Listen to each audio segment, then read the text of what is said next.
What if everything we know about human history is just the tip of the iceberg, literally? Because true history is underwater. At depths of tens, sometimes hundreds of meters, lie cities, streets, pyramids, roads leading to nowhere, or to a past we're not yet ready to accept. Today we'll go where mainstream science prefers not to look. Around 12,000 years ago, at the end of the last ice age, sea levels rose by approximately 120 meters. This isn't a theory.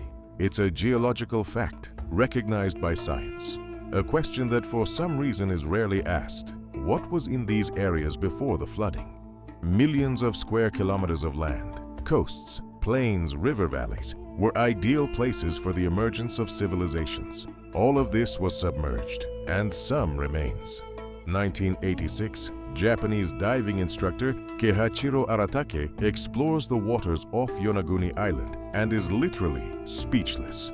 Beneath him lies a gigantic stepped structure, right angles, smooth platforms, steps carved into the rock.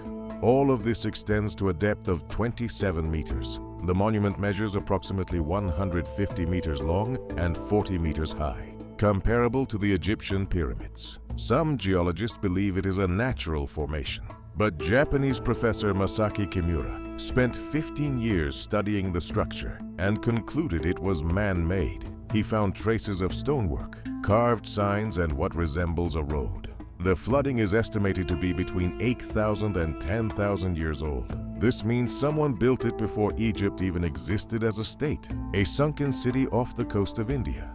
2001. Indian oceanographers are conducting a routine survey of the Gulf of Cambay's seafloor.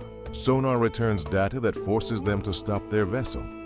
At a depth of about 40 meters are geometric structures, rectangular building foundations, something resembling streets. Artifacts recovered from the seabed have been radiocarbon dated to about 9,500 years old. This is 4,000 years older than the earliest known urban civilizations of Mesopotamia.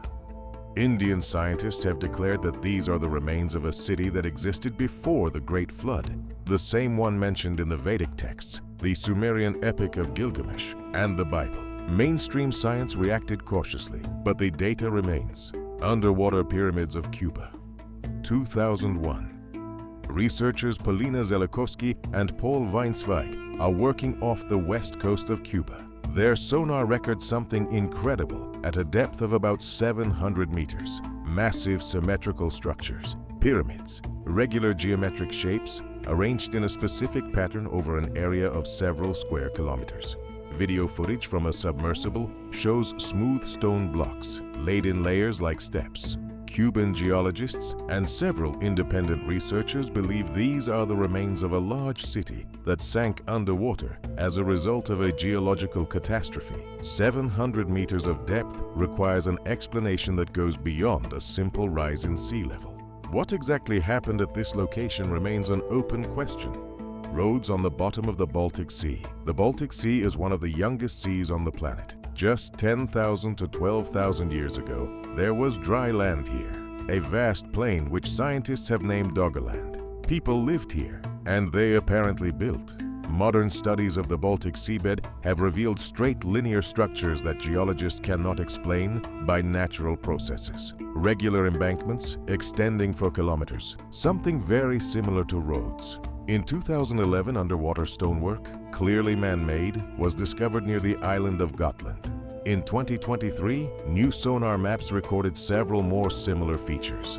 Doggerland wasn't just inhabited, it could have been one of the centers of a primitive civilization about which we know almost nothing. Look at a world map. Now remove 120 meters of depth from each coastline. Another world will appear before you, vast, inhabited, perhaps civilized.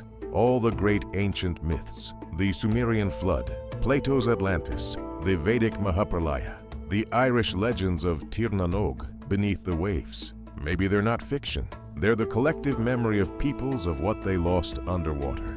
12,000 years isn't that far away. That's roughly 400 to 500 generations. Memories can live that long. We've barely begun to explore the ocean floor. To date, less than 25% of the seafloor has been mapped with sufficient resolution to detect man-made structures.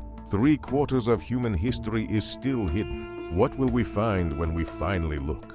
Human history is much older than we were taught in school.